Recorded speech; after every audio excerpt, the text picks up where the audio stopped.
Hello po mga kababayan, mga kaibigan. Samahan niyo po ako sa araw na ito sa aking video. Ito po mga kababayan, mga kaibigan. Makita niyo itong ginagawa ko. Ayan o. Maglalagay na po tayo ng net sa ating mga dito sa ating kunting manukan. Kasi po yung mga sisiw natin ay kailangan ng maghihingi na silang malipat na sa malaking area. Kaya ito po, ayan, tingnan nyo na, lalagay tayo ng net. Yan, ikukulong ko po yan dito. Yan na yung mga sisiw natin, mga kababayan, kaibigan. Yan.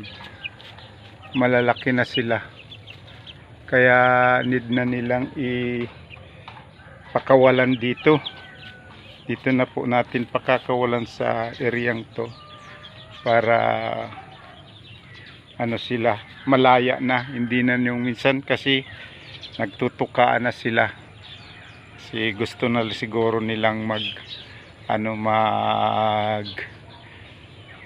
maging malaya na sila. Kaya yan po mga kababayan, kaibigan, samahan nyo akong ginagawa ko ito. Ayan po, tinatahi natin. Kaya nagtatahi ako, tahi natin para iayos, i-fix na tong net para hindi sila makawala. Yan, ikot-ikot lang sila dito sa seryang ito.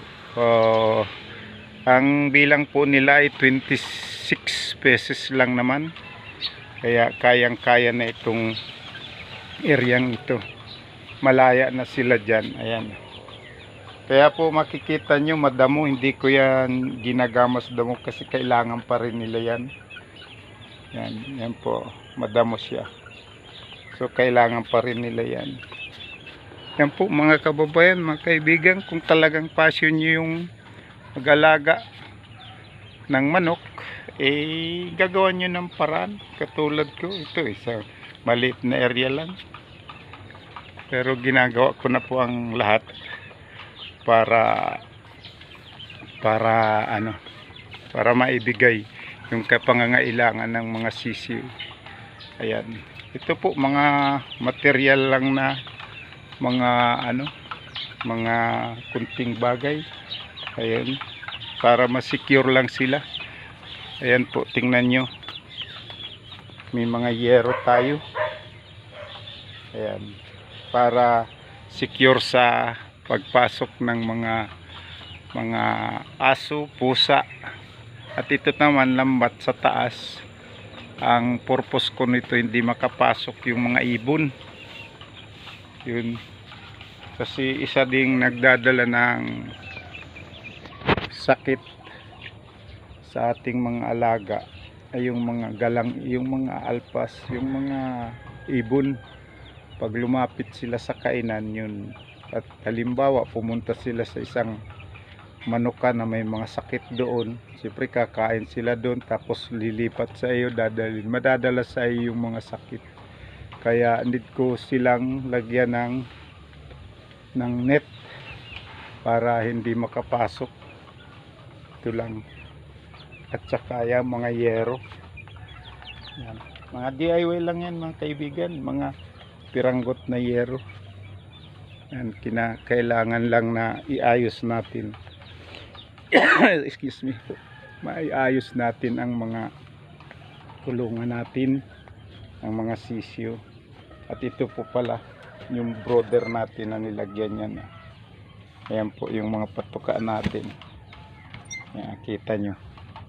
Disclaimer po, hindi po ako endorser ng Thunderbird, pero ito lang po ang ginagamit ko kasi pawala-wala yung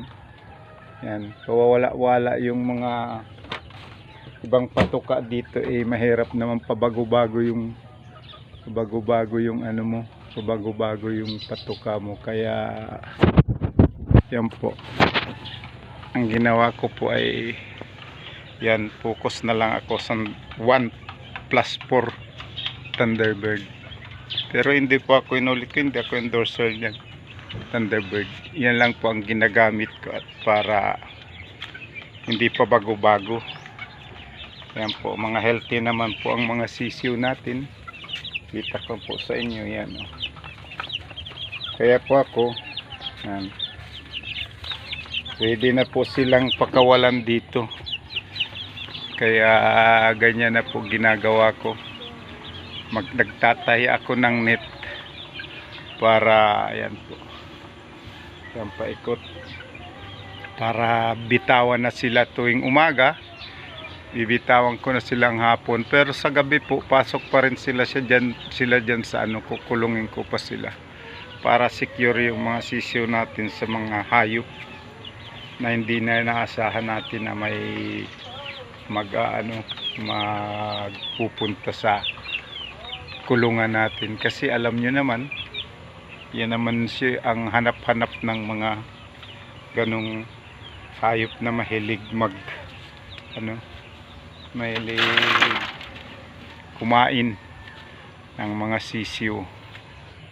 Kaya ayan po, maliit lang na area po ito, pero okay na po yung 26 pesos na yan dito. Medyo ano na sila, makakalaro-laro na sila dyan, ma-exercise na rin yung kanilang mga paa, pakpak, lilipad-lipad sila. Ito po, lalagyan ko ito mga lagayan, mga liparan. Para pag lilipad-lipad sila dyan. Lagyan ko mga dapuan dito. Pagka lilipad-lipad sila para ma-exercise sila. Ito po ay 1 month and 1 week pa lang to. Yung mga sisiw natin to, 1 month and 1 week pa lang po to. Going to 2 months na sila. Pag ngayong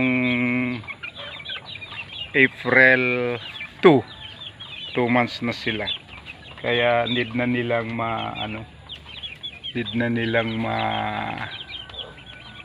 malipat ng kulungan ng malaking yung area na mapapagtakbo-takbuhan nila. Eh dito po, areang ito, ayan, kita nyo, okay naman na yan sila.